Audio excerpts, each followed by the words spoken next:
नमस्कार साथियों, स्वागत है आपका आपके अपने YouTube channel geography bye Anil नागर सर पर। साथियों, जैसा कि लगे थंबनेल से आप समझ ही गए होंगे हम किस विषय पर बात करने वाले हैं।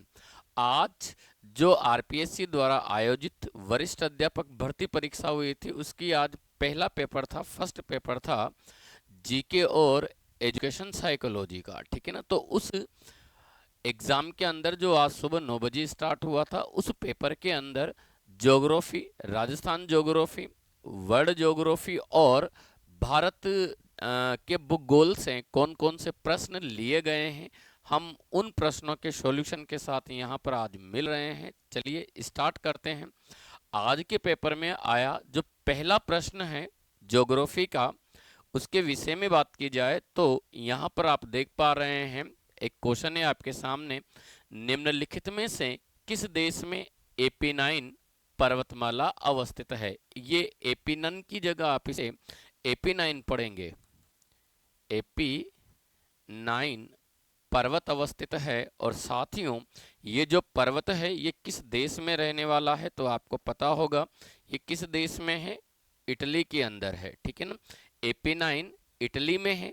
पिरेनीज जो कि स्पेन और फ्रांस की सीमा बनाता है, और पेनाइन जो ग्रेट ब्रिटेन या इंग्लैंड में स्थित है। इस प्रकार ये जो पर्वत है एपीनाइन या एपिनिन जो यहाँ पर दिया गया है, इसको अगर आप अंग्रेजी में पढ़ते तो शायद ये आपको एपी9 समझ में आ जाता। चलिए बात करते हैं अगले प्रश्न पर। तो इसका सही आंसर आपको मिल गया, क्या है? ठीक है। तो अगला प्रश्न है, पछवा हवाओं की दिशा उत्तरी और दक्षिणी गोलार्ध में क्रमशः क्या है? ये बात कर रहा है आपसे जो ग्लोब पर, मानचित्र पर पछवा पवने चलती है। और ये पछवा पवने कहां पर चलती है? तो आपको पता है उत्तरी और दक्षिणी गोलार्ध में। ये मानकर चलेंगे ग्लोब, और ग्लोब पर 30 डिग्री से 65 डिग्री, वैसे ही 35 डिग्री से 60 डिग्री नॉर्थ नॉर्थ, और वैसे ही 35 डिग्री से 60 डिग्री साउथ साउथ में जो पवने चलती है, उन पवनों की स्थिति पर अगर बात की जाए तो ये जो पवने हैं उत्तरी गोलार्ध में पछवा पवनों का डायरेक्शन कुछ ऐसा है, और दक्षिणी गोलार्ध में पछवा पवनों का डायरेक्शन कुछ इस तरीके से है। तो आप यहाँ पर इस बात से अंदाजा लगा सकते हो कि उत्तरी गोलार्ध में इन पवनों की जो स्थिति है, ये तो आप देख रहे हैं किस तरीके से, दक्षिण पश्चिम से उत्तर पूर्व की ओर, और दक्षिणी गोलार्ध में इन पवनों की जो स्थिति रहने वाली है वो उत्तर पश्चिम से दक्षिण पूर्व की ओर रहने वाली है। तो यहाँ पर आपके लिए इस सवाल का सही आंसर क्या हो जाएगा? उत्तरी गोलार्ध में तो दक्षिण पश्चिम से उत्तर पूर्व की ओर, और दक्षिणी गोलार्ध में उत्तर पश्चिम से दक्षिण पूर्व की ओर। तो सही आंसर क्या हो जाएगा आपके पास में? 2। चलिए अगले प्रश्न पर बढ़ते हैं। प्रश्न संख्या तीसरा है, वर्ल्ड पॉपुलेशन प्रोस्पेक्ट्स 2024 के अनुसार विश्व के शीर्ष 5 जनसंख्या वाले देशों में निम्नलिखित में से कौन सा देश सम्मिलित नहीं है? साथियों, जब हमने वर्ल्ड ज्योग्राफी का एक चैप्टर पढ़ा था, population, world population and distribution and migration के नाम से, तो उसमें हमने इन 10 देशों के बारे में भी बात की थी। ये 10 देश आपके सामने कौन कौन से रहने वाले हैं, और उन 10 देशों में से यहाँ पर कौन सा नहीं है? नाइजीरिया। तो यहाँ पर आपके लिए सही आंसर होने वाला है कौन सा? नाइजीरिया। चलिएगा नेक्स्ट और अगले प्रश्न की ओर बढ़ते हैं। तो प्रश्न है आपके सामने, कोप 29 यूएन जलवायु परिवर्तन के लिए जो कोप 29 का जो सम्मेलन आयोजित हुआ था, इस सम्मेलन में जीवन और आजीविका की रक्षा के लिए विकासशील देशों के वित्त पोषण में वृद्धि की गई है।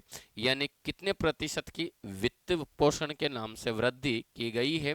तो इसके लिए सही आंसर रहने वाला है आपके पास 3 गुना यहाँ पर वृद्धि की गई थी वित्त पोषण के नाम से। ठीक है। कोप 29 में आजीविका के लिए वित्त पोषण में जो वृद्धि है कितने परसेंट की वृद्धि दर्ज की गई थी? तो 3 गुना यहाँ पर वृद्धि की गई थी। तो ये था आपके पास सही आंसर। नेक्स्ट और अगला जो प्रश्न आता है आपके पास में वो था, निम्नलिखित में से कौन सा पठार दामोदर नदी द्वारा अफवाहित होता है? साथियों, हमने पढ़ा था दामोदर नदी छोटा नागपुर के पठार को 2 भागों में विभाजित होती है। छोटा नागपुर का पठार जिसका अधिकांश विस्तार आपको झारखंड में मिलता है, और इसी झारखंड में आपको पता है दामोदर नदी प्रवाहित हो रही है। तो ऐसी स्थिति में इसका सही आंसर आपके सामने एक रहने वाला है, छोटा नागपुर का पठार। आगे बढ़ते हैं। नेक्स्ट और अगला जो प्रश्न है हमारे सामने वो है, सूची 1 को सूची 2 से सुमेलित कीजिए और सही उत्तर का चयन कीजिए। साथियों, यहाँ पर आपके सामने द्वीप दिए हैं और एक तरफ आपको इन द्वीपों की सबसे ऊंची पर्वत चोटी दी गई है।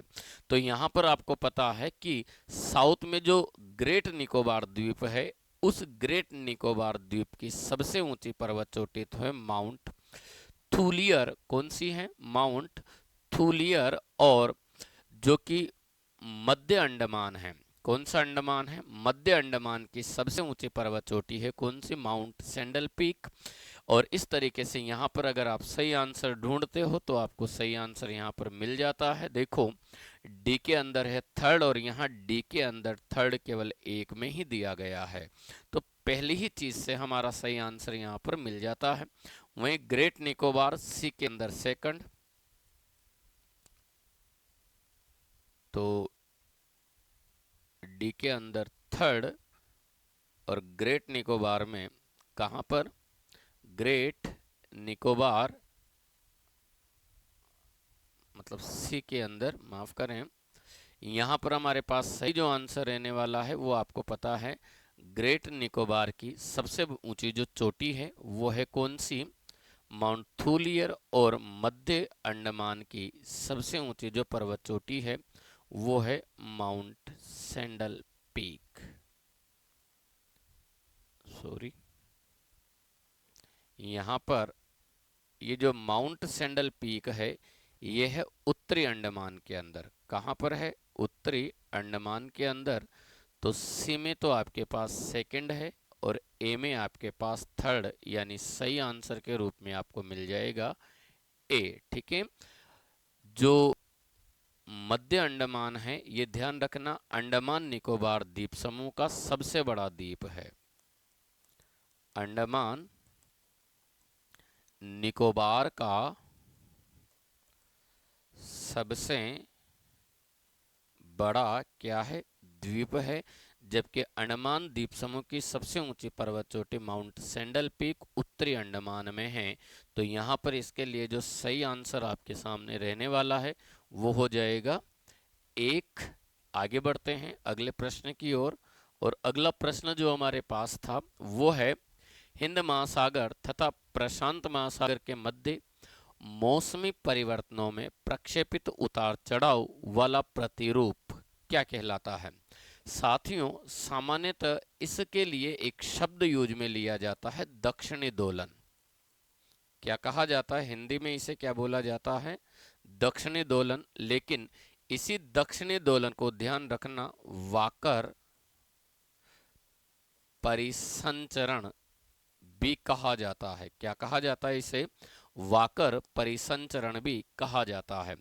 दक्षिणी दोलन का मतलब क्या होता है? तो हिंद महासागर और दक्षिणी प्रशांत महासागर, ठीक है, दक्षिणी प्रशांत और दक्षिणी हिंद महासागर के वायुदाब के अंतर को, वायु दाब के अंतर को क्या कहा जाता है?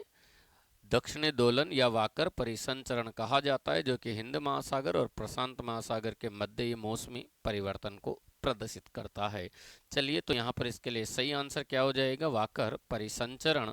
आगे बढ़ते हैं नेक्स्ट और अगला जो प्रश्न है हमारे सामने वो है, भारत में स्वतंत्रता के बाद निम्न में से कौन सा कार्यक्रम भूजोतों के उपविभाजन और विखंडन को रोकने के लिए शुरू किया गया था? तो साथियों, इसके लिए भूजोतों के लिए जो सबसे बेहद महत्वपूर्ण कार्य स्वतंत्रता के पश्चात किया गया है वो है चकबंदी। तो आपके लिए यहाँ पर सही आंसर रहने वाला है सहकारिता, क्योंकि कृषि के क्षेत्र में सहकारिता को भी बढ़ावा दिया गया है। सहकारिता आंदोलन, जिसे सहकारिता को संविधान के अंदर भी कंसिडर किया गया है स्वतंत्रता के पश्चात संशोधन करके। तो सहकारिता और भूजोतों की चकबंदी, मेड़बंदी के यहाँ के कार्यक्रम की यहाँ पर बात की गई है। तो इसके लिए सही आंसर आपके पास तीसरा रहने वाला है। चलिए आगे बढ़ते हैं। भारत के निम्नलिखित में से किस क्षेत्र में उष्णकटिबंधीय आर्द्र सदाबहार वन नहीं पाए जाते? तो साथियों, भारत में सदाबहार वनों के विषय में बात करते हैं। तो सदाबहार वन जो भारत में आपको मिलने वाले हैं, ये कहाँ कहाँ पर मिलते हैं? तो इसके लिए आपके पास 3 बेहद महत्वपूर्ण लोकेशन मिलती है। इस 3 लोकेशन में एक तो आपको पता है, भारत में जो सदाबहार वन मिलने वाले हैं ये कहाँ पर मिलते हैं? तो आपके सामने एक लोकेशन तो साथियों ये मिलती है, जिसे आप बोलते हो पश्चिमी घाट का पश्चिमी भाग और पश्चिमी तटीय मैदान। दूसरी लोकेशन आपको मिलती है पूर्वोत्तर भारत, या जिसे आप उत्तर पूर्वी भारत के नाम से भी जानते हो। और तीसरी जो बेहद महत्वपूर्ण लोकेशन यहाँ पर मिलती है वो है अंडमान निकोबार द्वीप समूह। ठीक है, तो इस तरीके से इन स्थानों पर आपको क्या मिलने वाले हैं? सदाबहार वन मिलने वाले हैं। और ये बात कर रहा है कि सदाबहार वन नहीं पाए जाते, तो यहाँ पर सही आंसर आप देख सकते हो क्या हो जाएगा? गंगा नदी का डेल्टा। साथियों, गंगा नदी के डेल्टे में हमने पढ़ा था मैंग्रोव वन पाए जाते हैं। कौन से वन पाए जाते हैं? मैंग्रोव वनस्पति यहाँ पर पाई जाती है। और मैंग्रोव वनों में भी जो सबसे महत्वपूर्ण वनस्पति मिलती है वो मिलती है सुंदरी। ठीक है, तो यहाँ पर सही आंसर आपके पास क्या रहने वाला है? गंगा।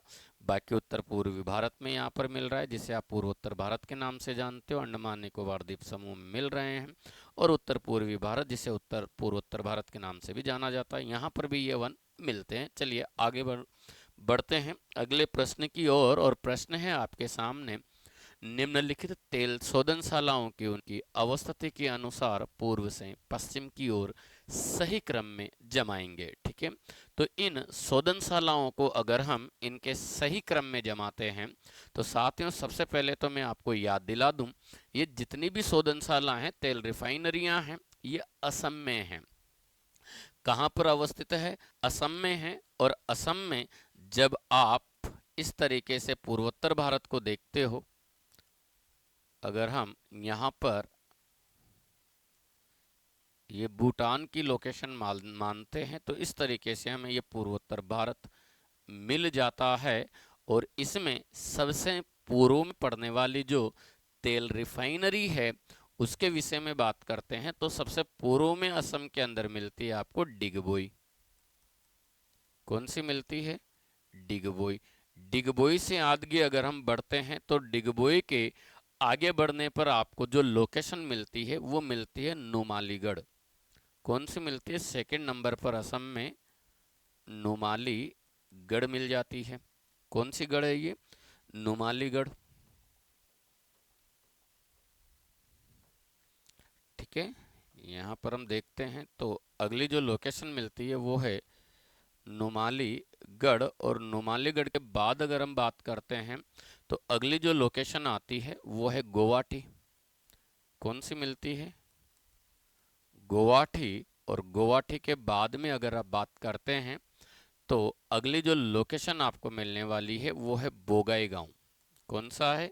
बोगाई गांव। और प्रश्न है कि निम्नलिखित तेल शोधनशालाओं को उनकी पूर्व से पश्चिम की ओर सही क्रम में जमाएं।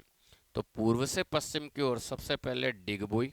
अब डिगबोई यहाँ पर कहाँ दिया गया है आप देख सकते हो, डी पहले ही ऑप्शन में दिया गया है और इकलौते में है, तो सही आंसर वैसे भी यही रहने वाला है हमारे पास। तो डिगबोई के बाद में आप देख सकते हो ए नुमालीगढ़ सही है। इसके बाद में सी गुवाहाटी, ये भी सही है। और बोगाई गांव। ठीक है, तो यहाँ पर सही आंसर हमारे पास क्या रहने वाला है? 13 का क्वेश्चन नंबर जो पेपर का 13 था उसमें सही आंसर क्या था? 1। चलिए आगे बढ़ते हैं अगले प्रश्न की ओर। प्रश्न संख्या जो अगला आता है हमारे पास वो है सूची 1 को सूची 2 से सुमेलित करना है। साथियों आपको पता है एक तरफ आपके सामने कुछ प्रोडक्ट दिए हैं और विश्व में स्थान दिया गया है। सबसे पहले कपास, रेशम और मानव निर्मित रेशा, तो इसके उत्पादन में आपको पता है राजस्थान का चीन के बाद, किसके बाद, चीन के बाद भारत का विश्व में दूसरा स्थान है। ये हम लोगों ने भी देखा था। तो कपास के बारे में बात करें तो कपास उत्पादन में राजस्थान का कौन सा स्थान है, दूसरा है। दूध के विषय में अगर बात करते हैं तो दूध उत्पादन की दृष्टि से भारत का विश्व में पहला स्थान है।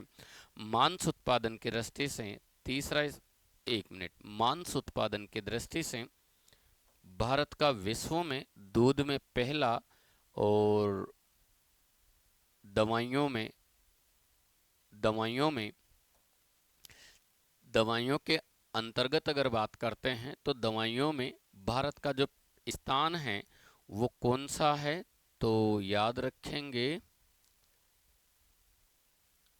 तो इसमें पहला आप देख पा रहे हैं कहां पर आ रहा है। तो इसके लिए सही आंसर क्या रह जाएगा, देखो आप, पहले में सी, केवल एक में सी एक ही जगह दिया है, ठीक है ना, तो वैसे भी सही आंसर आपके पास चौथा हो ही जाएगा, ठीक है। और दूसरा के बारे में बात करते हैं दूध उत्पादन में, तो दूध में राजस्थान का पहला स्थान है। दूध उत्पादन में आप देख रहे हो पहला स्थान आ ही गया है। उसके बाद में अगर बात करते हैं फार्मास्यूटिकल्स, दवाइयों के उत्पादन में, तो इसके अंतर्गत बिल्कुल राजस्थान का आप देख पा, सॉरी, देश का आप देख पा रहे हैं तीसरा स्थान है। और मांस के उत्पादन में राजस्थान का विश्व में, सॉरी, भारत का विश्व में कौन सा स्थान मिलने वाला है, तो आपका आंसर है 8वां, ठीक है। तो इसके लिए सही आंसर हमारे पास क्या रहने वाला है, चौथा। आगे बढ़ते हैं अगले प्रश्न की ओर। 1974 में भारत ने श्रीलंका के साथ दोनों देशों के मध्य एक ऐतिहासिक पानी में सीमाएं तय करने की इच्छा से एक समझौता किया। निम्नलिखित में से किस द्वीप का नाम, यहाँ पर वो द्वीप के बारे में बात कर रहा है, किस द्वीप का नाम इस समझौते में विशेष रूप से चर्चित रहा है, तो ध्यान रखना वो जो द्वीप चर्चा में रहा है वो था कच्चाथीव द्वीप, ठीक है। यह द्वीप इस समझौते के तहत भारत ने श्रीलंका को दे दिया है। किसको दे दिया है, श्रीलंका को दे दिया है, इसलिए ये द्वीप चर्चा में रहा है। यह द्वीप कभी तमिलनाडु के मछुआरों के लिए प्रमुख मछली उत्पादन का केंद्र भी हुआ करता था। तो यहाँ पर हमारे लिए जो सही आंसर रहने वाला है वो क्या हो जाएगा, तो सही आंसर हो जाएगा कच्चाथीव द्वीप, ठीक है। आगे बढ़ते हैं। अगला जो प्रश्न हमारे पास है वो है निम्नलिखित में से कौन सी एक बनास नदी की दाहिने तट से मिलने वाली सहायक नदी है। दाईं ओर से अगर बात करते हैं तो आप मानकर चलेंगे कुछ इस तरीके से ये बनास नदी चल रही है। और बनास की सहायक नदियों में सबसे पहले बेड़च के बारे में बात करें तो बेड़च नदी जिसका उद्गम गोगुंदा से होता है, कहाँ से होता है, गोगुंदा। गोगुंदा उदयपुर से ये चित्तौड़ को आती है। चित्तौड़ से भीलवाड़ा के रास्ते यह बिगोंद नामक स्थान पर बनास में मिल जाती है। तो इस तरीके से ये किस ओर से मिल रही है, दाईं ओर से। और यहाँ पर दाईं तट की सहायक नदी के बारे में बात की गई है। तो इसके लिए सही आंसर हमें पहला ही मिल जाता है, क्या, बेड़च। इसके बाद में खारी के बारे में बात करें तो खारी नदी बिजराल गांव से निकलती है। कहाँ से निकलती है, बिजराल से निकलती है। राजसमंद, राजसमंद के रास्ते भीलवाड़ा, ब्यावर, अजमेर और टोंक के निकट राजमहल में जाकर अपना मुहाना बना लेती है। यह है कौन सी नदी, खारी नदी। इसके बाद में एक दी गई है कौन सी, कोठारी नदी। कोठारी नदी भी ध्यान रखना दिवेर से निकलती है और भीलवाड़ा में होते हुए नंदराय में मिल जाती है। डाई नदी किशनगढ़ से आती है और राजमहल में जाकर मुआना बनाती है। तो इस तरीके से आप देख रहे हो ये है कोठारी। और यहाँ पर अगर बात करते हैं तो दाईं ओर से मिलने वाली नदी कौन सी है, यहाँ पर बेड़च नदी है। चलिए आगे बढ़ते हैं। अगला प्रश्न है हमारे सामने, धोकड़ा, प्लास, तेंदु, सेमल के वृक्ष किस प्रकार के वनों में पाए जाते हैं। साथियों ये पतझड़ या मानसूनी वनस्पति है। कौन सी है, मिश्रित पतझड़ वन। इन्हीं वनों को साथियों मानसूनी वनों के नाम से भी जानते हैं, या इन वनों को पर्णपाती वनों के नाम से भी जाना जाता है। तो आप देख रहे हैं दुकड़ा, प्लास, तेंदुआ और सेमल, यहाँ पर किस प्रकार के वनों की वनस्पति मिलती है? पतझड़ वनों की, ठीक है। शुष्क सागवान के वन, ये ध्यान रखना, आर्द्र, ये भी हालांकि पतझड़ वनस्पति है लेकिन वहां पर पर्टिकुलर बात कर रहा है, तो इसलिए सही आंसर हमारे पास यहाँ पर पर्णपाती वन ही होगा, ठीक है। राज 171 और मोती उन्नत जो किस्में हैं ये किस फसल की है? तो इसके लिए सही आंसर हमारे पास क्या हो जाएगा? तो इसका सही आंसर है साथियों गेहूं। ये किसकी फसलें हैं? गेहूं की फसलें हैं, राज 171 और मोती, ठीक है। आगे बढ़ते हैं, चलिए नेक्स्ट। और अगला जो प्रश्न है वो है, अरावली पर्वत के संबंध में निम्नलिखित में से कौन सा तथ्य असत्य है? तो हमें यहाँ पर असत्य कथन का पता लगाना है, और असत्य जो कथन है वो कौन सा है? देखो, असत्य कथन के बारे में बात की जाए तो असत्य कथन यहाँ पर कौन सा हमें मिलने वाला है? तो आपका सही आंसर क्या होगा? चलिए कथनों पर बात करते हैं। पहला कथन है, इसकी तुलना यूएसए संयुक्त राज्य अमेरिका के रॉकी पर्वत से की गई है। गलत, रॉकी पर्वत से नहीं की गई साथियों। किससे की गई है? अपलेशियन पर्वत से। किससे की गई है? तो रॉकी पर्वत की जो तुलना है वो उत्तरी अमेरिका के अपलेशियन पर्वत से की गई है। तो इसके लिए हमारे पास जो सही आंसर मिल जाएगा वो पहला ही मिल जाएगा, क्योंकि ये कथन क्या है? असत्य है। बाकी देखते हैं, इसकी उत्पत्ति कैम्ब्रियन युग में हुई है, बिल्कुल हुई है। वर्तमान में अरावली अवशिष्ट पहाड़ियों के रूप में है, ये भी सत्य है। यह विश्व के प्राचीनतम पर्वतों में से एक है, ये भी बिल्कुल सही है। तो यहाँ गलत आंसर क्या है आपके पास? मतलब इसके बारे में गलत कथन क्या है? एक। आगे बढ़ते हैं, अगला प्रश्न हमारे सामने आता है, राजस्थान के किस जिला समूह से 40 सेंटीमीटर सम वर्षा रेखा गुजरती है? तो राजस्थान के किस जिला समूह से 40 सेंटीमीटर वार्षिक वर्षा रेखा गुजरती है? चलिए इसके विषय में बात करते हैं। तो इसे आपको एक बार के लिए मैप पर देखना होगा। सपोज कीजिएगा यह है हमारे पास राजस्थान, कुछ इस तरीके से यह हमें मिलता है क्या? राजस्थान, और राजस्थान में ये बात कर रहा है कौन सी रेखा के बारे में? 40 सेंटीमीटर वार्षिक वर्षा रेखा। राज्य में इस तरीके से ये एक पर्वत अवस्थित है जिसे कहा जाता है अरावली पर्वत, और अरावली पर्वत से एक वार्षिक वर्षा रेखा गुजरती है जिसे हम बोलते हैं 50 सेंटीमीटर वार्षिक वर्षा रेखा। कौन सी? 50 सेंटीमीटर वार्षिक वर्षा रेखा, जो राजस्थान को दो भागों में विभाजित करती है, इसलिए इसे हम सम वर्षा रेखा भी बोलते हैं। तो निश्चित रूप से 40 सेंटीमीटर वार्षिक वर्षा रेखा, चूंकि राजस्थान में दक्षिण राज्य में जैसे जैसे दक्षिण पूर्व, उत्तर, पश्चिम यानी पूर्व से पश्चिम की ओर बढ़ते हैं तो वर्षा की मात्रा में कमी आती है। तो ऐसी स्थिति में जो 40 सेंटीमीटर वार्षिक वर्षा रेखा राजस्थान से गुजरने वाली है उसकी स्थिति साथियों हमें कुछ इस तरीके से मिलती है, ठीक है। तो यहाँ पर इस पर आने वाले जो जिले हैं उनमें अगर बात करते हैं तो आप देख सकते हैं, सबसे पहले तो यहाँ पर आपको मिल जाएगा जालोर। कौन सा मिल जाएगा? जालोर से उत्तर की ओर बढ़ोगे तो इसमें आ जाएगा पाली। कौन सा आ जाएगा? पाली के बाद में यहाँ पर आ जाता है नागौर, और नागौर के बाद में आ जाता है यहाँ पर सीकर, ठीक है। तो यहाँ आपके लिए जो सही आंसर रहने वाला है वो क्या हो जाएगा? देखो, सीकर, अजमेर नहीं आता, सिरोही आता ही नहीं है, दौसा टोकन का प्रश्न उठता नहीं है, यहाँ अजमेर और सिरोही दिया है ये नहीं है, उदयपुर सवाल ही पैदा नहीं होता। तो सही आंसर आपके पास क्या हो जाएगा?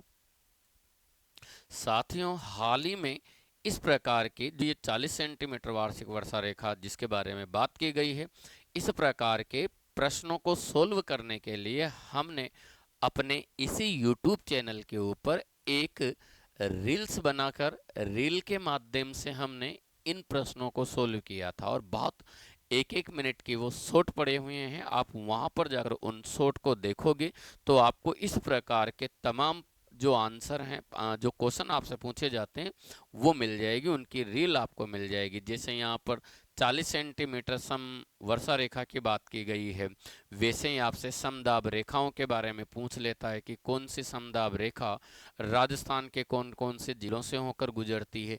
वैसे ही आपसे पूछ लेता है कि कौन सी अक्षांश रेखा राजस्थान के कौन कौन से जिलों से होकर गुजर रही है, कौन कौन सी देशांतर रेखाएं राजस्थान के कौन कौन से जिलों से होकर गुजर रही है। इस प्रकार के जो प्रश्न हैं, इन प्रश्नों के शॉर्ट वीडियोस हमने इसी जो हमारा यूट्यूब चैनल है, इसी चैनल के ऊपर शॉर्ट के अंदर डाला हुआ है। आप वहां पर जाकर उनको देखोगे तो आपको बहुत हेल्प मिलने वाली है। चलिए आगे बढ़ते हैं अगले प्रश्न की ओर। सेंट गोबैन ग्लास फैक्ट्री एक एक कंपनी है जिसकी इकाई बी में अवस्थित है। इसका मतलब ये जानना चाहता है कि सेंट गोबेन ग्लास फैक्ट्री कहाँ की कंपनी है और इसकी यूनिट राजस्थान में कहाँ पर है। साथियों, सेंट गोबेन के बारे में बात की जाए तो ये वर्तमान में भारत में ग्लास की सबसे बड़ी फैक्ट्री है। और ये कहाँ की कंपनी है तो ये फ्रांस की कंपनी है। कहाँ की है ये? फ्रांस की कंपनी है। और इसका जो प्लांट है राजस्थान के अंदर वो भिवाड़ी में है। कहाँ पर है? भिवाड़ी। और भिवाड़ी आपको पता ही है किस में है? अलवर के अंदर। ठीक है, तो देखते हैं ये कहाँ की है? फ्रांस की है। कहाँ पर है? भिवाड़ी में है। भिवाड़ी, फ्रांस। तो सही आंसर हमारे पास क्या हो जाएगा? 4। ये फ्रेंच कंपनी है और भिवाड़ी के अंदर इसका प्लांट है। ठीक है, आगे बढ़ते हैं। कोटा में ये जिस बंदे ने भी इसका सही आंसर ए लगा रखा है, मैं आपको याद दिला दूं, जापानी और कोटा। तो जापान और कोटा के द्वारा जो कंपनी थी वो सेंट गोबेन नहीं थी, उसका नाम तो सेमकोर था। कौन सी थी वो? कोटा में तो सेमकोर ग्लास फैक्ट्री थी। ठीक है, जो भी वर्तमान में क्या है? बंद है। आगे बढ़ते हैं। अगला प्रश्न है, सूची 1 को सूची 2 से सुमेलित कीजिए तथा सही उत्तर का चयन कीजिएगा। साथियों, बहुत आसान प्रश्न है। इस प्रश्न के लिए जो सही आंसर आपके सामने रहने वाला है वो है, देखो, देलवाड़ा। आपको पता है कहाँ पर है देलवाड़ा के मंदिर? तो माउंट आबू के अंदर है। ठीक है। नाकोड़ा बालोतरा में है। ठीक है। रामेश्वरम धाम सवाई माधोपुर में है। और त्रिपुरा सुंदरी बांसवाड़ा के अंदर है। तो सही आंसर आपको मिल ही गया है। पहले में थर्ड, थर्ड। ठीक है ना। दूसरे में फर्स्ट, फर्स्ट क्या है? पहला और दूसरा चल रहा है साथ साथ। रामेश्वरम, और रामेश्वरम कहाँ पर है? सवाई माधोपुर में, निसर्त में। बिल्कुल, यहाँ पर सही आंसर हमारे पास क्या रह जाएगा? तो सेकंड इसके लिए आपके पास सही आंसर रहने वाला है। आगे बढ़ते हैं नेक्स्ट। और अगला जो प्रश्न है इस पर हम लोग चर्चा करें तो अगला जो प्रश्न हमारे सामने आता है वो है, निम्नलिखित में से किस नस्ल के गोवंश दूध उत्पादन तथा अच्छे बैलों के लिए जाने जाते हैं और अधिकांशतः बाड़मेर, पाली और सिरोही में पाए जाते हैं। बात करते हैं साथियों, इसके लिए जो सही आंसर रहने वाला है, देखो, मालवी ये झालावाड़ और दक्षिणी पूर्वी राजस्थान में है। गिर ये अजमेर संभाग के नागौर, भीलवाड़ा, टोंक जैसे जिलों में ये पाई जाती है। अजमेर, नागौर, इन जिलों में गिर मुख्य रूप से पाई जाती है, जिसे राजस्थान की कामधेनु के नाम से भी जाना जाता है। राठी ये इस क्षेत्र में मिलती नहीं है। तो इस क्षेत्र में मिलने वाली प्रमुख गाय की जो नस्ल है ये तो कौन सी है? कांकरेजी है। और साथियों, इन जो राजस्थान के प्रमुख पशु हैं, जैसे भेड़, बकरे, गाय, घोड़े, गधे, तो इस तरीके के जो भी आपसे कई बार इनके प्रश्न भी पूछे जाते हैं कि कौन सी नस्ल किसकी है और ये किस किस जिलों में बेसिकली पाए जाते हैं, तो इसके लिए भी हमने हमारे इसी यूट्यूब चैनल के ऊपर ट्रिक्स बनाकर डाली हुई है। जैसे गाय की कौन कौन सी नस्लें हैं, मैं आप यहाँ पर आपको याद दिला दूं। अगर आपसे पूछा जाता है गाय की प्रमुख नस्लें कौन कौन सी है, तो इसके लिए हमारे पास एक ट्रिक भी थी जिसको हमने बनाया भी था। गाइस हरिका सारा माल सारा माल मैना ने गिराया था, गिराया था। तो इसके अंदर सारी जो नस्लें हैं गाय की वो आ जाती है। गाय का मतलब तो आप समझ ही जाएंगे, गाय है। हरिका हरियाणवी, सांचोरी सांचोरी, मालपुरी, मेवाती, नागौरी, गिर, ठीक है। और यहाँ पर रासें राठी, ठीक है। तो ये सारी की सारी जो फसलें थी, का मतलब है कांकरेज। देखो आप, गायस का मतलब गाय, हरी का हरियाणवी, काका कांकरेज, सा का सांचोरी, रासें राठी, मासे मालपुरी, में से मेवाती, नासे नागौरी और गिराया से गिर। तो इस ट्रिक के अंदर आप देख रहे हो सारी की सारी ये नस्लें आ जाती है और इनके जिलों के साथ हमने जो हमारे शॉर्ट वीडियोस हैं वहां पर हमने इनको डाला हुआ है। आपको हर पशु की ट्रिक के साथ उनकी नस्लें मिल जाती है। चलिए आगे बढ़ते हैं अगले प्रश्न की ओर। प्रश्न है, जनगणना 2021 के अनुसार, जनगणना 2011 के अनुसार निम्नलिखित में से किस जिले की कुल जनसंख्या में नगरीय जनसंख्या का प्रतिशत सर्वाधिक है? वैसे तो आपको पता है राजस्थान में सर्वाधिक नगरीय जनसंख्या जयपुर के अंदर है, लेकिन यहाँ पर ऑप्शन में जयपुर है ही नहीं, तो जयपुर के बाद ऐसा राजस्थान का दूसरा जो जिला है वो है जोधपुर, ठीक है।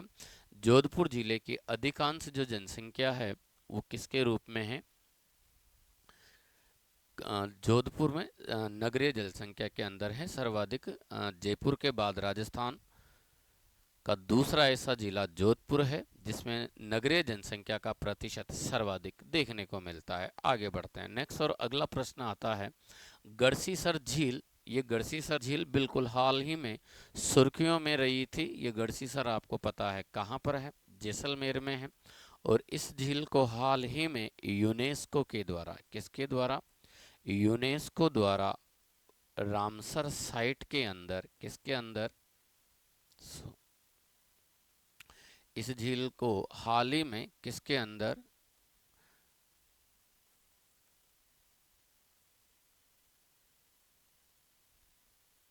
देखो गढ़सीसर झील कहाँ पर है?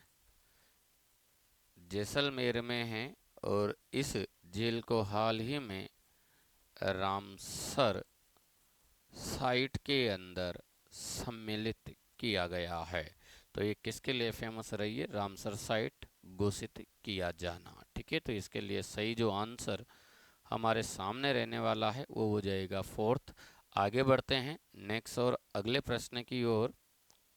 तो माफ कीजिएगा, ज्योग्राफी से संबंधित ये बेहद महत्वपूर्ण प्रश्न थे जो आपसे इस एग्जाम में पूछे गए हैं। ऑलमोस्ट इन सभी प्रश्नों के बारे में हम लोग ने, जो हमारी ऑफलाइन क्लास थी काव्य क्लासेस के अंदर, वहाँ पर हमने इन सभी प्रश्नों के बारे में और इन सभी चीज़ों के बारे में बहुत डिटेल से चर्चाएं की हैं। साथियों, ज्योग्राफी का ऐसा एक भी प्रश्न नहीं है जो हमारे सिलेबस से बाहर हो या फिर जो हमने नहीं पढ़ा है। जितने भी वर्ल्ड ज्योग्राफी और इंडियन ज्योग्राफी के जितने भी प्रश्न आए हैं, इन सभी प्रश्न ये आपके नोटबुक में लिखे हुए हैं। हमने इनको डिटेल में डिस्कस किया था। तो साथियों, अभी के लिए आज के लिए इतना ही। इसी तरीके से हम और सॉल्यूशन लाते रहेंगे। अगली शिफ्ट के जो पेपर होने वाले हैं उनमें भी हम फर्स्ट पेपर के प्रश्नों को सॉल्व करेंगे। जैसा कि आपको पता है ये चैनल पूरी तरीके से केवल ज्योग्राफी पर है, तो यहाँ पर हम केवल ज्योग्राफी के प्रश्नों को ही सॉल्व करेंगे। साथियों, अगर इस तरीके के वीडियो आपको पसंद आ रहे हैं तो हमारे चैनल को आप लाइक करें, शेयर करें और सब्सक्राइब करें अगर आप चैनल पर नए आए हो तो। साथ में ही आप हमसे हमें इंस्टाग्राम ऐप भी, व्हाट्सएप और टेलीग्राम पर भी हमें फॉलो कर सकते हो। यहाँ पर भी हम अपनी नई नई जानकारियाँ देते हैं। इनसे रिलेटेड ये जो पीडीएफ है, ये पीडीएफ आपको कहाँ पर मिल जाती है, तो टेलीग्राम पर मिल जाती है और व्हाट्सएप चैनल पर मिल जाती है। साथ में ही इंस्टाग्राम और फेसबुक पर भी हम बहुत सारे पोस्ट करते हैं, तो आप उनको देख सकते हो। चैनल को लाइक करें, शेयर करें और कमेंट करें। सब्सक्राइबर आप कर सकते हैं। साथ में आप हमारे एप्लीकेशन को भी डाउनलोड कर सकते हो। गूगल प्ले स्टोर पर आप जाएं, वहां से आप ज्योग्राफी बाय अनिल नागर सर के नाम से सर्च करें तो हमारा एप्लीकेशन आपको मिल जाता है। एप्लीकेशन को आप जैसे इंस्टॉल करते हो, तो इंस्टॉल करने के बाद में सबसे पहले आप उसे अपने मोबाइल के अंदर रजिस्टर करेंगे। रजिस्टर करने के बाद में आपको ये एप्लीकेशन मिल जाती है। इस एप्लीकेशन में हमारे जहां रिकॉर्डेड वीडियोस आपको मिलते हैं, सभी परीक्षाओं के रिकॉर्डेड वीडियोस जहां आपको मिलते हैं, वहीं आपको इस एप्लीकेशन में बहुत सारे ऐसी चीज़ें हैं जो आपको निःशुल्क मिलने वाली हैं और विद्यार्थियों के लिए ये बेहद काम की रहने वाली है। क्यों रहने वाली है? क्योंकि इस एप्लीकेशन के अंदर आपको राजस्थान अध्ययन की जो किताबें हैं, जो कक्षा 9th से लेकर कक्षा 12वीं तक की राजस्थान अध्ययन की किताबें, प्लस कक्षा 6 से लेकर कक्षा 12वीं तक की एनसीईआरटी की जो किताबें हैं, उन किताबों को यहाँ पर निःशुल्क पढ़ने का आपको अवसर मिलता है। इस एप्लीकेशन से आप उन किताबों को निःशुल्क पढ़ सकते हो। और क्या चीज़ें मिलने वाली हैं यहाँ पर आपको, तो यहीं पर ध्यान रखना, आपको जितने भी दुनिया भर के जितने भी राजस्थान और यूपीएससी की जो परीक्षाएं होती है, उन परीक्षाओं का जो सिलेबस है, वो सिलेबस भी साथियों आप लोगों को यहाँ पर मिल जाता है। ठीक है ना। एप्लीकेशन के अंदर जो होम पेज पर जाओगे, तो होम पेज पर आपको इस तरीके की टाइल्स मिलती है, जिसमें पहली जो टाइल्स है, एक टाइल्स आपको मिलने वाली है एनसीईआरटी बुक के नाम से। उस एनसीईआरटी बुक में आप जाओगे तो वहाँ पर आपको राजस्थान अध्ययन और एनसीईआरटी की किताबें मिल जाती है। ऐसी एक टाइल्स वहाँ पर और मिलती है सिलेबस के नाम से, तो उसमें आपको सिलेबस मिल जाएगा। और एक और टाइल्स आपको मिलते हैं प्रीवियस ईयर के एग्जाम पेपर, प्रीवियस ईयर के नाम से। तो ये जो प्रीवियस ईयर नाम की जो टाइल्स आपको मिलती है होम पेज पर ही, उसके अंदर आपको अब तक की जितनी भी परीक्षाएं हुई हैं, उन परीक्षाओं के एग्जाम पेपर वहाँ पर आपको मिल जाते हैं। तो जब आप बाजार में जाकर अनसोल्ड पेपर ढूंढते हो, तो उनसे कहीं बेहतर है आप ऑफिशियल जो पेपर हैं, जितने भी डिपार्टमेंट के एग्ज़ाम हुए हैं, उन पेपर को आप सॉल्व करें। और वो सारे पेपर आपको कहाँ पर मिल जाते हैं? इस एप्लीकेशन पर, जो ज्योग्राफी बाय अनिल नागर सर के नाम से, आप वहाँ पर उसे इंस्टॉल करेंगे, रजिस्टर करेंगे और वहाँ से उन सारी चीज़ों को आप पढ़ सकते हो। ठीक है। ये सारी चीज़ें निःशुल्क है, जिसमें आपको प्रीवियस ईयर के पेपर निःशुल्क मिलते हैं। एनसीईआरटी बुक्स को पढ़ने का अवसर आपको वहाँ पर निःशुल्क मिल जाता है। तो आज के लिए इतना ही। बाकी हम इसी तरीके के इन्फॉर्मेटिव वीडियोज़ आपके लिए लाते रहेंगे। एक बार से फिर मैं आपसे कहूँगा, चैनल को ज़्यादा से ज़्यादा शेयर करें अपने साथियों से, और साथ में अगर आप नए हो तो सब्सक्राइब करें, लाइक करें और कमेंट करें। आपके कमेंट जो मुझे नई ऊर्जा देंगे, मुझे इस तरीके के मेहनत और आपके लिए नई नई चीज़ें लाने के लिए प्रेरित करेंगे। धन्यवाद।